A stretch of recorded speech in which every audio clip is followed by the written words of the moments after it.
Hello everyone, how are you? Hope you all are fit and fine. I'm Omar Farooq in front of you.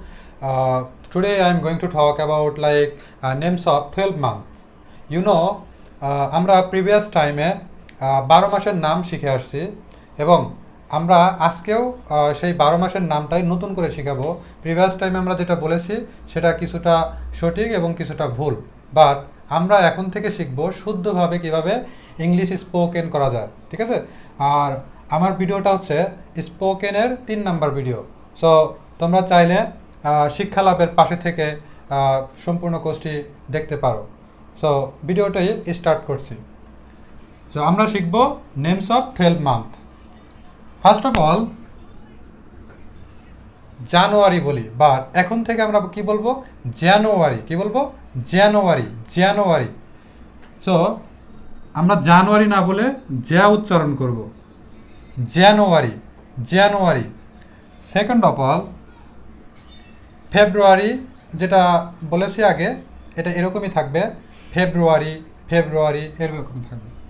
Third of all March বলতাম, কি বলতাম? March বলতাম, but এখন থেকে আমরা যেটা বলবো রাইট নাও মার্চ বলবো, অনলি মার্চ। মার্চ কেন বলবো? কারণ আমরা দেখতে পাচ্ছি যে আর এর পরে সি আছে। সি মানে কি? এটা হচ্ছে কনসোনেন্ট লেটার। এখানে সি মানে কি? সি মানে হচ্ছে কনসোনেন্ট লেটার। সো আর এর পরে যদি কনসোনেন্ট থাকে তাহলে আর সাইলেন্ট থাকে। আমরা প্রিভিয়াস ক্লাসে দেখিয়েছি আর কোথায় সাইলেন্ট থাকে এবং কোথায় উচ্চারিত হয়। সো আমি অ্যাগেইন বলছি যে আর এর পরে যদি কোনো কারণে কনসোনেন্ট থাকে, আর এর পরে কি থাকে? কনসোনেন্ট থাকে, তাহলে আর উচ্চারিত হবে না। যদি আর এর পরে ভাওয়াইল থাকে, আর এর পরে কি থাকে? ভাওয়াইল, তাহলে উচ্চারিত হবে। সো আর এর পরে ভাওয়াইল থাকলে উচ্চারিত হবে, বাট এখানে আমরা মার্চের আর এর পরে সি আছে, সিটা কি? Consonant letter. সো আরটা কি থাকবে? সাইলেন্ট থাকবে। তাহলে এম আ সি এইচ কি দাঁড়ালো? মাছ, অনলি মাছ। আমরা এখন থেকে কি উচ্চারণ করবো? মাছ। ওকে। সো ফোর্থ ওয়ার্ড এপ্রিল বলতাম, আমরা কি বলতাম? এপ্রিল, বাট রাইট নাও এখন থেকে আমরা কি বলবো? এপ্রিল। একটু টেনে বলবো, এপ্রিল, এপ্রিল, এপ্রিল, এরকম। So fifth month name may. আমরা মে বলতাম, মে, সংক্ষেপে মে বলতাম, বাট এটা একটু আমরা টেনে বলবো, May, May, May. And six month name June. June like জুনই থাকবে, এটা কোনো চেঞ্জ নাই, এটা ঠিক আছে। অ্যান্ড আমরা দেখতে পাচ্ছি 7 নম্বর ওয়ার্ড জুলাই। জুলাই বলতাম। সো এটাকে আমরা জুলাই না বলে জুলাই বলবো, জুলাই, জুলাই, এরকম বলো। সো এটাকে আমরা জুলাই না বলে জুলাই, এরকম একটু টেনে বলবো। এরপরে 8 নম্বরে আছে অগাস্ট। আমরা কি বলি? আগস্ট বলি, নর্মালি কি বলি? আগস্ট। তো এখন থেকে কি বলবো? August, August, August. এবং ম্যাক্সিমাম পিপুল ভুল করে 9 নম্বরটা, সেপ্টেম্বর বলে। কি বলে? আমরাও এখনো পর্যন্ত সেপ্টেম্বরই শিখে আসছি, বাট এখন থেকে কি বলবো? সেপ্টেম্বর। এখানে লাস্টের আরটা সাইলেন্ট থাকবে। কি থাকবে? সাইলেন্ট থাকবে। এবং প্রিভিয়াস ক্লাসে দেখিয়েছি আমরা টিকে ঠ বলি আর ঠি বলি। কি বলি? ঠি বলি। তাহলে কি দাঁড়ালো? সেপ্টেম্বা। এই লাস্টের আরটা সাইলেন্ট থাকবে, তাহলে কি দাঁড়ালো? সেপ্টেম্বা, সেপ্টেম্বা, সেপ্টেম্বা। এরকম যে জিনিসটা নতুন শিখতেছো মনে হবে কি এই জিনিসটা মনে হয় নতুন শিখতেছি, তাহলে তোমার এই জিনিসটা বারবার প্র্যাকটিস করতে হবে। যত বেশিবার প্র্যাকটিস করবা তত বেশিবার তোমার মাথার মধ্যে এই জিনিসটা সেভ হয়ে থাকবে। সো এটাকে আমরা উচ্চারণ করব সেপ্টেম্বর, সেপ্টেম্বর। এরপরে আছে অক্টোবর। আমরা কি বলবো? অক্টোবর, অক্টোবর, এটা বলবো। আমরা অক্টোবর বলবো না, কি বলবো? অক্টোবর বলবো। এবং লাস্টের আরটা সাইলেন্ট থাকবে। কি থাকবে? সাইলেন্ট থাকবে। কেন সাইলেন্ট থাকবে? শেষের আরের পরে কোনো ধরনের কনসোনেন্ট বা কোনো ধরনের লেটার নাই বা কোনো ধরনের ভাওয়েল নাই, তাহলে এজন্য হচ্ছে আরটা সাইলেন্ট থাকবে। এবং এটাকে উচ্চারণ করবো কিভাবে? অক্টোবর, অক্টোবর, এরকম টেনে বলবো, অক্টোবর। এবং 11 নম্বর যেটা আছে নভেম্বর। আমরা কি বলি? নভেম্বর। তো এখন থেকে কি বলবো? Right now November, November. নৌবাহিনীর নৌ এবং ভেম্বা লাগিয়ে দিব।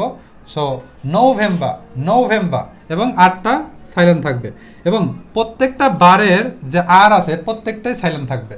সো আমরা দেখতে পাচ্ছি নভেম্বা, তিনটা সিলেবল, 1 2 3, তিনটা সিলেবল। সিলেবল মানে কি? শব্দাংশ। আমরা যখন ইংরেজি উচ্চারণ করি তখন সিলেবল অনুযায়ী উচ্চারণ করি। তাহলে সিলেবলটা কি? যেমন নৌ একটা সিলেবল, ভেম একটা সিলেবল, বার একটা সিলেবল। তাহলে নভেম্বরের মধ্যে কয়টা সিলেবল আছে? তিনটা সিলেবল আছে। একইভাবে আমরা যে অক্টোবার, তাহলে অক্টোবরের মধ্যে বা অক্টোবরের মধ্যে কয়টা সিলেবল আছে? তিনটি। তাহলে এইভাবে যদি আমরা পার্ট বাই পার্ট সিলেবল আকারে শিখি তাহলে আমাদের কি হবে? ইংলিশ ওয়ার্ডে কোনো ধরনের ভুল হবে না। সো আমরা এটাকে কি বলবো? নভেম্বা, নভেম্বা।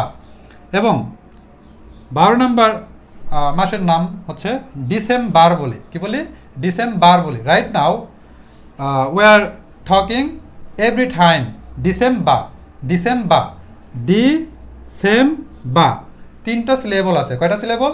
তিনটা সিলেবল আছে। তাহলে তিনটা সিলেবলকে আমরা লাস্টের আরটাকে সাইলেন্ট রাখবো। তাহলে কি দাঁড়াইলো? December, December.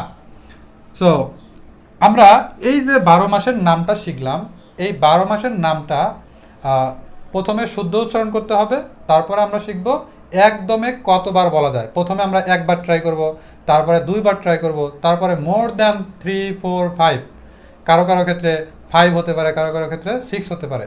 Like I explain now: January, February, March, April, May, June, July, August, September, October, November, December. Like এরকম January, February, March, April, May, June, July, August, September, October, November, December. January, February, March, April, May, June, July, August, September, October, November, December.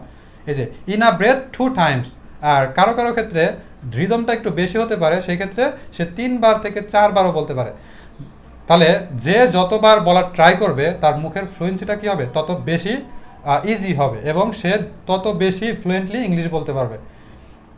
তাহলে আমরা সবসময় follow করব English. এখানে আমি বোঝার সুবিধার্থে বাংলা লিখে দিয়েছি, কিন্তু বাংলাকে ফলো করবে না, সবসময় ফলো করবা ইংলিশ। তাহলে তোমার কি হবে? ইংলিশের যে ভুলগুলো আছে সেইগুলো তুমি সঠিকভাবে বুঝতে পারবা। সো এটা একদিনে সম্ভব না, এটা day by day something something decrease হবে।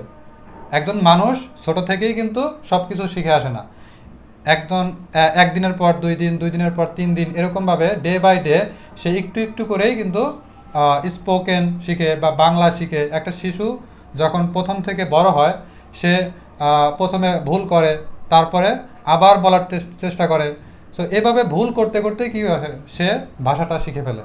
এটা বাংলা হোক অথবা ইংলিশ হোক অথবা অন্য কোনো ল্যাঙ্গুয়েজ হোক। সো দিস ইজ ইজি, এবং আমরা প্র্যাকটিস করতে থাকবো এভাবে। এবং আমাদের ক্লাসটি হচ্ছে 3 নম্বর ক্লাস, এবং পরবর্তীতে আমি দেখাবো কিভাবে নাম্বার উচ্চারণ করতে হয়, 1 2 3 এরকম। সো পরবর্তী ভিডিওতে দেখা হচ্ছে।